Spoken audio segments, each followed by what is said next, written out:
السلام علیکم ویورز، میں ہوں مریم اسماعیل اور آپ دیکھ رہے ہیں فہم دین و دنیا۔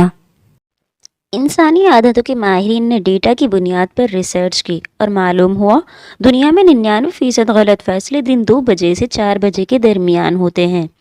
یہ ڈیٹا جب مزید کھنگالا گیا تو پتہ چلا دنیا میں سب سے زیادہ غلط فیصلے دن 2:50 سے 3 بجے کے درمیان کیے جاتے ہیں۔ دوستو، یہ ایک حیران کن ریسرچ تھی۔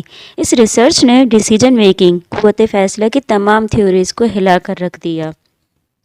ماہرین جب وجوہات کی گہرائی میں اترے تو پتہ چلا ہم انسان 7 گھنٹوں سے زیادہ ایکٹیو نہیں رہ سکتے۔ ہمارے دماغ کو 7 گھنٹے بعد فون کی بیٹری کی طرح ریچارجنگ کی ضرورت ہوتی ہے، اور ہم اگر اسے ریچارج نہیں کرتے، یہ غلط فیصلوں کے ذریعے ہمیں تباہ کر دیتا ہے۔ ماہرین نے ڈیٹا کا مزید تجزیہ کیا تو معلوم ہوا ہم لوگ اگر صبح 7 بجے جاگیں تو دن کے 2 بجے سے 7 گھنٹے ہو جاتے ہیں۔ ہمارا دماغ اس کے بعد آہستہ آہستہ سن ہونا شروع ہو جاتا ہے اور ہم غلط فیصلوں کی لائن لگا دیتے ہیں۔ چنانچہ ہم اگر بہتر فیصلے کرنا چاہتے ہیں تو پھر ہمیں 2 بجے کے بعد فیصلے بند کر دینے چاہیے اور آدھا گھنٹہ کیلولا کرنا چاہیے۔ نیند کے 30 منٹ ہمارے دماغ کی بیٹریاں چارج کر دیں گے اور ہم اچھے فیصلوں کے قابل ہو جائیں گے۔ یہ ریسرچ شروع میں امریکی صدر کابینہ کے ارکان، سلامتی کے بڑے اداروں اور ملٹی نیشنل کمپنیوں کے CEOs کے ساتھ شیئر کی گئی۔ یہ اپنے فیصلوں کی روٹین تبدیل کرتے رہے، ماہرین نتائج نوٹ کرتے رہے اور یہ تھیوری سچ ثابت ہوتی چلی گئی۔ ماہرین نے اس کے بعد ورکنگ آورز کے 3 حصوں میں تقسیم کر دیا۔ آفس کے پہلے 3 گھنٹے فیصلوں کے لیے بہترین قرار دے دیے گئے، دوسرے 3 گھنٹے فیصلوں پر عمل کے لیے وقف کیے گئے اور آخری گھنٹے فائل ورک، کلوزنگ اور اکاؤنٹس وغیرہ کے لیے مختص کر دیے گئے۔ CIA نے بھی اس تھیوری کو اپنے سسٹم کا حصہ بنا لیا۔ مجھے جنرل احمد شجاع پاشا نے ایک بار بتایا تھا، امریکی ہم سے جب بھی کوئی حساس میٹنگ کرتے تھے تو یہ رات کے دوسرے پہر کا تعین کرتے تھے۔ میں نے محسوس کیا کہ میٹنگ سے پہلے ہمارے تھکنے کا انتظار کرتے ہیں، چنانچہ ہم ملاقات سے پہلے نیند پوری کر کے ان کے پاس جاتے تھے۔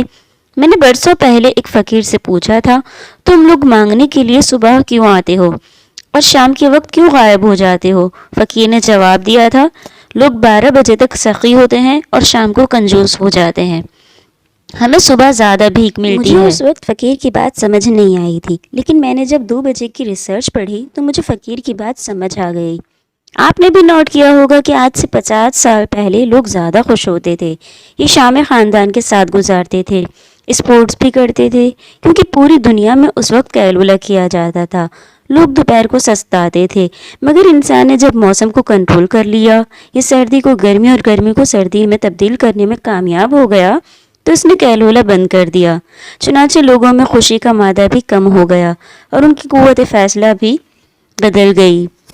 ریسرچ نے ثابت کیا ہم اگر صبح 7 بجے اٹھتے ہیں تو پھر ہمیں 2 بجے کے بعد ہلکی نیند کی ضرورت پڑتی ہے، اور ہم اگر 2 سے 3 بجے کے دوران تھوڑا سا سستا لیں، ہم اگر نیند لے لیں تو ہم فریش ہو جاتے ہیں اور ہم پہلے سے زیادہ کام کر سکتے ہیں۔ پوری دنیا میں فجر کے وقت کو تخلیقی لحاظ سے شاندار سمجھا جاتا ہے۔ کیوں؟ ہم نے کبھی غور کیا؟ اس کی 2 وجوہات ہیں۔ ہم بھرپور نیند لے چکے ہوتے ہیں، لہٰذا ہمارے دماغ کی تمام بیٹریاں چارج ہو چکی ہوتی ہیں، اور دوسرا، فجر کے وقت فضا میں آکسیجن کی مقدار زیادہ ہوتی ہے اور آکسیجن ہمارے دماغ کے لیے اکسیر کا درجہ رکھتی ہے، یہ ذہن کی مرغن غذا ہے۔ چنانچہ ماہرین کا دعویٰ ہے آپ اگر بڑے فیصلے کرنا چاہتے ہیں تو آپ یہ کام صبح 12 بجے سے پہلے نمٹا لیں، اور آپ کوشش کریں آپ 2 سے 3 بجے کے درمیان کوئی اہم فیصلہ نہ کریں، کیونکہ یہ فیصلہ غلط ہو سکتا ہے اور آپ کو اس کا نقصان ہو سکتا ہے۔